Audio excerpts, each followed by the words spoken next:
Farmer నేస్తం ఛానల్కు ప్రతి ఒక్కరు ఈ వీడియో చూస్తున్న ప్రతి ఒక్కరు ఫస్ట్ రేషన్ కార్డుల గురించి మీరు అప్లై పెట్టుకుని ఉంటారు. అప్లై పెట్టుకున్న వాళ్ళు చాలా మంది ఈ ఛానల్ సబ్స్క్రైబ్ చేసుకొని వీడియో తొందరగా షేర్ చేయాలి. మనకు నెక్స్ట్ ఈ ఛానల్లో పెద్ద ఎత్తున వీడియో రాబోతా ఉంది. ఏంది అంటే రేషన్ కార్డుల లిస్ట్ వచ్చింది.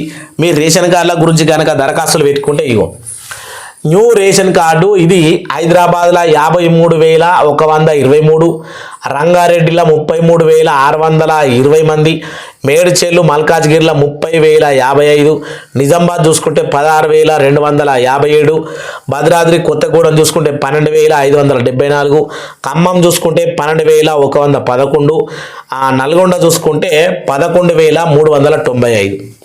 ఈ రకంగా లిస్ట్ వచ్చింది.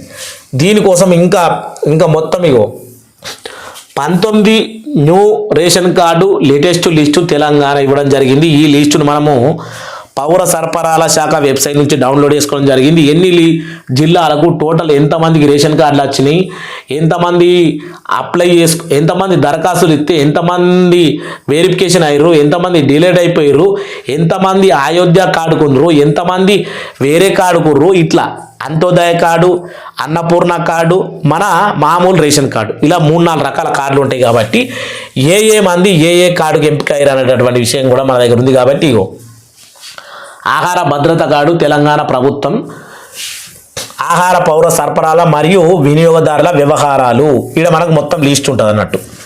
దీన్ని మనము చూడాల్సిన అవసరం లేదు, కాకపోతే మీకు చూపిస్తున్నా. మొత్తానికి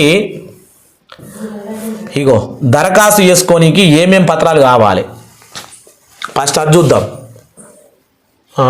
దరఖాస్తు చేసుకోనికి వీడియో ఉన్నది.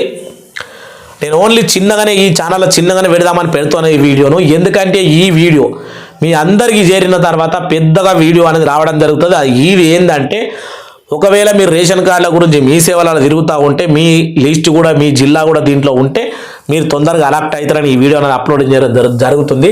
అర్హత ప్రమాణాలు తెల్ల రేషన్ కార్డు కోసం గ్రామీణ ప్రాంతాల్లో వారి ఆదాయం 1,50,000 లోపు ఉండన్నట, పట్టణ ప్రాంతాల్లో 2 లక్షల లోపు ఉండన్నట, అనదంగా గ్రామీణ ప్రాంతాల్లో మనకు 3 ఎకరాల ఉండన్నట పట్టా భూమి.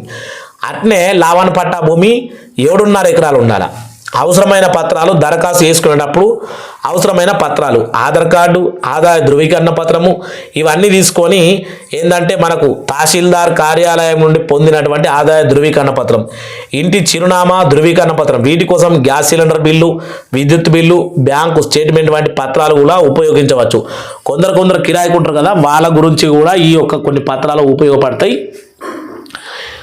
పాస్పోర్ట్ సైజ్ ఫోటోలు ప్రతి కుటుంబ సభ్యుడి పాస్పోర్ట్ సైజ్ ఫోటో అనేది ఇవ్వాలి. ఈ పాస్పోర్ట్ సైజ్ ఫోటో ఇవ్వాలంటే ఇంటి యజమాని నా పేరు మీద ఇంటి ట్యాక్స్ కడతా ఉంటాం, కరెంట్ బిల్లు అన్ని నా పేరు మీద ఉంటే నా పేరు మీదనే రేషన్ కార్డు రావాలి, ఇంటి పెద్ద నేనే ఉండాలనుకుంటే మనదే ఇవ్వాలి ఫోటో. దాంతో సహా మన పిల్లల పేర్లు కూడా అన్నీ రావడం జరుగుతుంది. అదన్నట్టు వీడియో గట్టిగా లైక్ కొట్టి సబ్స్క్రైబ్ చేసి ఈ ఛానల్ను ఫాలో చేయర్రి. నెక్స్ట్ వీడియో ఇంకా దీనికన్నా పెద్ద లెవెల్గా ఉంటుంది. ఇక్కడ మీకు డౌట్ పడేది ఏంటంటే ఆధార్ కార్డు ఇచ్చేటప్పుడు మీ సేవలో ఈ జరిగేది ప్రక్రియ అంతా మీ సేవలో మీరు తెలుసుకోవాలి. మన ఇంట్లో ఎంతమంది ఉన్నారో అంతమంది ఆధార్ కార్డు జిరాక్స్లు ఇవ్వన్నా, ఒక్కోలది ఇవ్వన్నా, అందరి పేర్లు మనం ఫామ్లు నింపేటప్పుడు ఇక మీకు చూపిస్తా.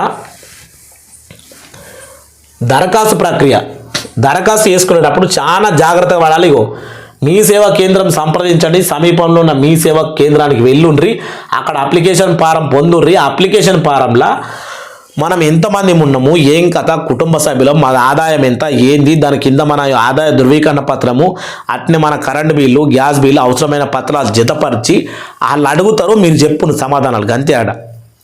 ఈ మొత్తం లిస్ట్ అయిపోయిన తర్వాత మీరు మంచిగా ఒకసారి 1-2 సార్లు చెక్ చేసుకొని మీరు నింపిన ఫారం అప్లికేషన్ పెట్టుకోరు. ఆటోమేటిక్గా రేషన్ కార్డు ఇగో మంజూరైన రేషన్ కార్డు మీ ఇంటి చిరునామాకు పంపబడుతుంది. మనం అన్నీ సరిగ్గా చేసుకుంటే ఇంటికే వస్తుంది రేషన్ కార్డు. అదన్నట్టు మరి మీరు ఈడిదాకా వీడియో చూసిన ప్రతి ఒక్కరు ఛానల్ సబ్స్క్రైబ్ చేయాలని కోరుకుంటూ మరోసారి ఈ ఛానల్లో కలుసుకోవాలంటే ఛానల్ మాత్రం పక్కా సబ్స్క్రైబ్ చేసుకోవాలి. జై తెలంగాణ, జై ప్రజాస్వామ్యం.